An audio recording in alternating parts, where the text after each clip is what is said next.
2 महीने बाद आइएगा और इस प्लान को समझ कर, अब समझ के आएंगे तो भी उनका जगह है, नहीं आएंगे तो भी है।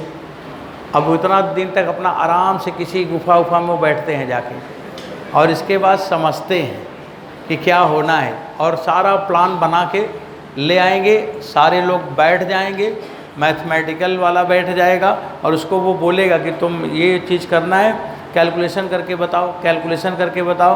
और वो कैलकुलेशन करने वाला अलग इंसान है, वो कैलकुलेशन करके दे रहा है और ये बोला कि अब ठीक है चलिए। अब टेक्नोक्रेट को बुलाएगा, चलो तुम इसमें फ्यूल निकालो कितना लगेगा।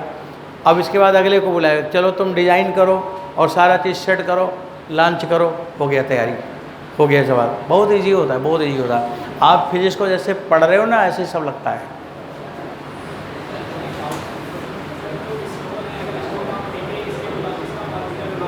एक मिनट, स्टोन ऑर्बिटल वेलोसिटी कहाँ दे दोगे? अर्थ पे। अर्थ से ऑर्बिटल स्पीड कैसे मिलेगा? अर्थ से मिल सकता है, मिल सकता है। 7.9 किलोमीटर पर सेकंड दे दो, अर्थ के चारों ओर घूमता रहेगा। एक दिन फिर आपके सामने वही स्टोन आएगा, कहीं फेंका था, आ गया, ऐसे घूमता रहेगा। कितना? हाँ,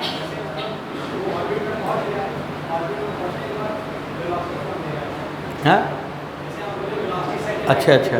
इनका सवाल ये है कि जब वो ऑर्बिट में पहुंच गया तो उसको कौन वेलोसिटी दे रहा है? ऑर्बिट में पहुंच गया तो उसको वेलोसिटी देने की ज़रूरत क्या है? अब उसको वेलोसिटी देने की ज़रूरत ही क्या है? जब वो ऑर्बिट में पहुंच ही गया तो उसको वेलोसिटी की क्या ज़रूरत है? क्यों ज़रूरत नहीं है? क्योंकि आप लोग जब पढ़ते हो प्रोजेक्टाइल पाथ तो उसका हॉरिजॉन्टल वेलोसिटी बदलता है क्या? क्यों? अगर इलेक्ट्रॉन न्यूक्लियस में चलता है तो क्या इलेक्ट्रॉन को वेलोसिटी देने आप जाते हो क्या? वो क्यों चलता रहता है? इसलिए कि पावरलेस है, इसलिए कि उस पर mg लग रहा है और वो वेलोसिटी के साथ 90 डिग्री पर, तो उसका कोई एनर्जी लॉस नहीं करेगा। लेकिन हम फ्यूल देते हैं, इसके लिए नहीं देते हैं। इसके लिए देते हैं कि मान लो रास्ते में कोई संकट आ जाए। संकट क्या है? मान लो कि कोई कॉस्मिक डस्ट मिल जाए, कहीं पे कोई मेट्रॉयड से टकरा ही जाए, हाँ, तो उसके अंदर स्पीड होनी चाहिए। वो टकराए तो हम वहाँ से हटा सकें, या वो डस्ट आ जाए, फ्रिक्शन आ जाए तो उससे वो बचने के लिए। बाकी ऑर्बिट के लिए कोई एनर्जी की ज़रूरत नहीं होती, ठीक है। इसीलिए स्पेस में जो चला गया, अब बताओ आर्यभट्ट 2 सैटेलाइट कितने दिन से चल रहा है, तो उतना मैं क्या फ्यूल लाद के गया था? वो तो पता नहीं कब का ख़त्म हो गया है और अभी भी चल रहा है। हम यूज नहीं कर रहे हैं तो भी वो चल रहा है, तो उसके लिए एनर्जी की ज़रूरत नहीं है। हाँ हाँ, वो अभी नहीं बुला सकते हैं, पर वो बुला सकते हैं, ठीक है, वो बुला सकते हैं और उसको हम कंट्रोल भी कर सकते हैं। आपने वो पूछ लीजिए, मेरा रिसर्च वर्क है, यही मेरा रिसर्च वर्क है। हम सैटेलाइट को गाइड करके भेज सकते हैं और बुला सकते हैं, और उसको मैं एरोप्लेन जैसा यूज कर सकता हूँ, जहाज़ जैसा। अभी उस पर नासा ने बहुत ज़्यादा डाउनलोड किया है। यही मेरा रिसर्च पेपर है, इसी बात का रिसर्च पेपर है, जिसके लिए दिल्ली विधानसभा में बुलाया गया है 22 नवंबर को।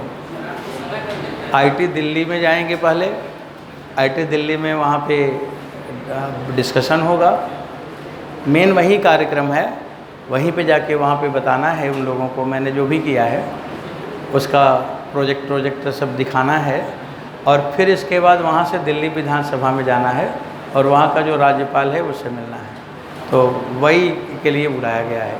चलिए बच्चों, आगे बढ़ते हैं, ठीक है? चलो चलिए ठीक है। अब इधर, अब हमें टाइम नहीं मिलता है, लेकिन किसी को 24 घंटे मिलता होगा, जितना वो काम करता होगा उतना मैं 4 ही मिनट में कर लेता हूँ।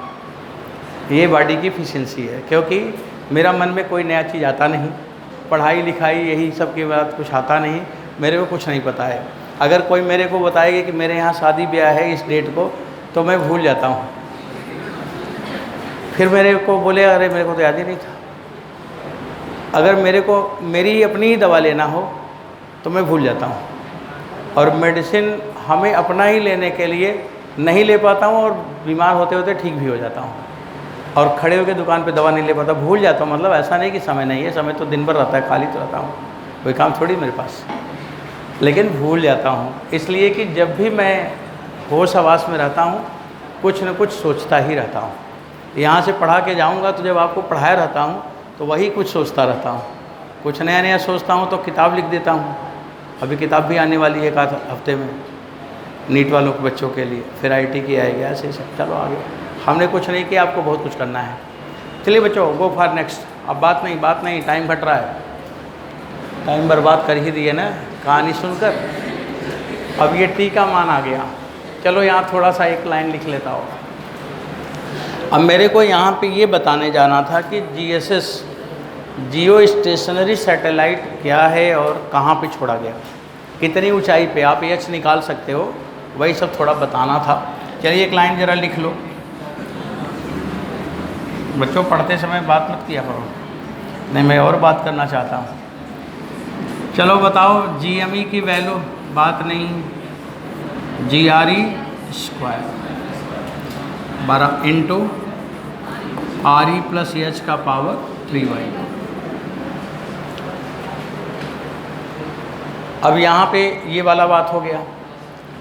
इसमें जो g है ना, √g और पाई बराबर होता है, √g बराबर पाई, तो ये पाई और √g एक दूसरे को खा गए। अब आया t बराबर 2/RE, और ये बच्चों सिंपल हुआ RE प्लस एच का पावर 3/2, और अब एच रख लोगे तो टाइम आ जाएगा, ऑर्बिटल टाइम आ जाएगा। ये सवाल अब यहाँ पे, अब आप लोगों को क्या करना है, आज घर पे क्वेश्चन करना है। कल है ना क्लास मेरी, कल पढ़ाऊँगा। कल के क्लास में कुछ 2-4 क्वेश्चन कराएंगे, जैसे डबल स्टार क्या है, ऐसे ही छोटे मोटे बात। पर आप अपने मीन्स टेस्ट के लिए पूरा पढ़ डालिए। अब आप अपना टेस्ट में पूरा नंबर पाइए, बस इसके लिए पढ़ डालिए। कल मैं 2-4 क्वेश्चन करूँगा और फिर चैप्टर स्टार्ट करूँगा, सिंपल हार्मोनिक मोशन। तो 15 मिनट में 3 सवाल, और जैसे ही 15 मिनट ख़त्म सिंपल हार्मोनिक मोशन स्टार्ट, कल की क्लास।